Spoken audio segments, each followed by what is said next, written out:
सद्गुरु के पास एक विशेष दृष्टि होती है। शिष्य उसी दृष्टि से देखने के लिए गुरु के पास इकट्ठे होते हैं।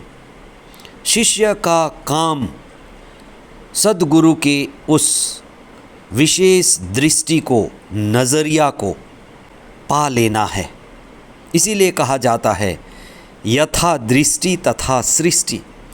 गुरु की दृष्टि के कारण शिष्य की सृष्टि बदलती है। सत्य को पाने से, अनंत जीवन को पाने से उसकी ज़िंदगी बदलती है। पास्का का चौथा सप्ताह 27 अप्रैल 2024 शनिवार। पहला पाठ प्रेरित चरित अध्याय 13 पद संख्याएँ 44 से 52 तक। संत यूहन्ना का सुसमाचार अध्याय 14 पद संख्याएँ 7 से 14 तक। गुरु के पीछे काफ़ी समय तक चलते चलते गुरु के दिव्य वचन को सुनकर जब सवाल उठे तो वह सवाल गहरा होगा। अंद्रयास जो ईसा के शिष्य थे, उन्होंने आज एक सवाल पूछा है और वो महत्वपूर्ण सवाल है। उन्होंने पूछा, हमें पिता के दर्शन कराइए, और यही हमारे लिए पर्याप्त है। पिता के दर्शन कर पाना ही हमारे लिए सबसे महत्वपूर्ण है।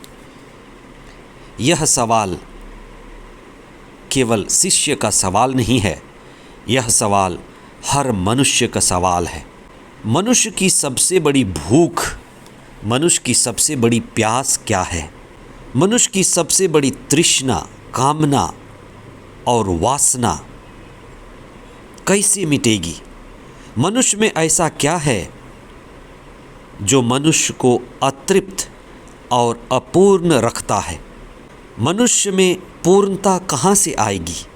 ये सवाल जो अंद्रयास ने पूछा, उसी में जवाब छिपा है। हमें पिता के दर्शन कराइए। पिता को देखने की भूख, पिता यानी स्रोत, सत्य को देखने, सत्य को पाने और सत्य स्वरूप होने की भूख। पिता के दर्शन यानी अनंत जीवन का दर्शन, जीवन के स्रोत को पा लेना, आत्मा और चेतना की गहराई को समझ लेना, यही पिता का दर्शन है। और पिता के दर्शन में ही स्वयं का दर्शन भी छिपा है। पिता का दर्शन ब्रह्म दर्शन है, जो आत्म दर्शन से जुड़ा हुआ है। आप इस पर गहराई से चिंतन करें।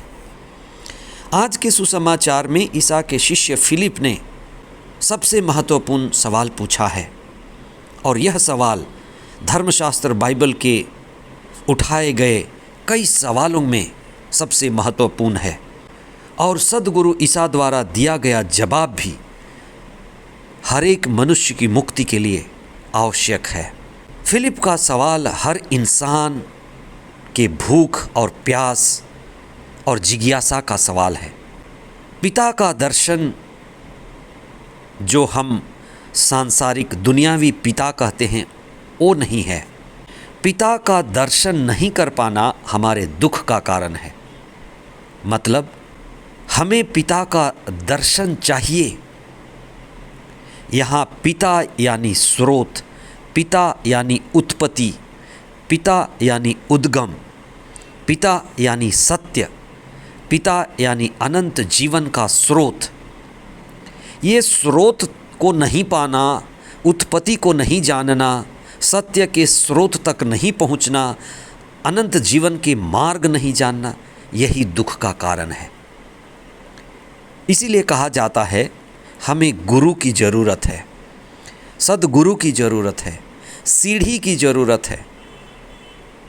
यथा दृष्टि तथा सृष्टि। आपकी दृष्टि जैसे होगी वैसे ही आपकी सृष्टि होगी। ईसा ने कहा, मैं पिता में हूँ और पिता मुझ में है। अगर तुम्हारी दृष्टि, नज़रिया शुद्ध है, अगर तुम्हारे पास सम्यक दृष्टि है, तो देख लो, मैं ही पिता हूँ, मैं ही स्रोत हूँ। मुझ में ही सत्य का दर्शन है। अनंत जीवन का स्रोत मैं ही हूँ। मेरी शिक्षा, मेरा जीवन, मुझ में छाया हुआ पवित्र आत्मा, ये दिव्य अनुभव है सत्य का दर्शन। कहीं और नहीं, स्वयं के दर्शन से ही जुड़ा हुआ है, खुद के दर्शन से। ये स्वतः प्रमाण है। खुद में जाने, खुद को पाने और आत्मज्ञान, जिसमें ही हमारी असली दृष्टि छिपी है। ईश्वर में ईसा व्याप्त है। इसलिए हर अवतार जिसमें ईश्वर का रूप छुपा है महत्वपूर्ण है। इसलिए ईसा की दृष्टि उनकी शिक्षा में है, उनकी नज़रिया में है, उनकी ज़िंदगी में है। और ये दृष्टि हर एक व्यक्ति को मिलती है। जब आत्मज्ञान होता है, स्वतः ज्ञान होता है, तो हम आत्मा की नज़र से, आत्मा की दृष्टि से, जो हम स्वयं हैं, ईश्वर को देख पाते हैं। आइए हम प्रार्थना करें कि हमारी दृष्टि ईसा की दृष्टि से मिले, हमारी दृष्टि संतों की दृष्टि से मिले, हमारी दृष्टि ईश्वर की दृष्टि बन जाए, जिससे हम भी नई सृष्टि बन जाएं। आमीन।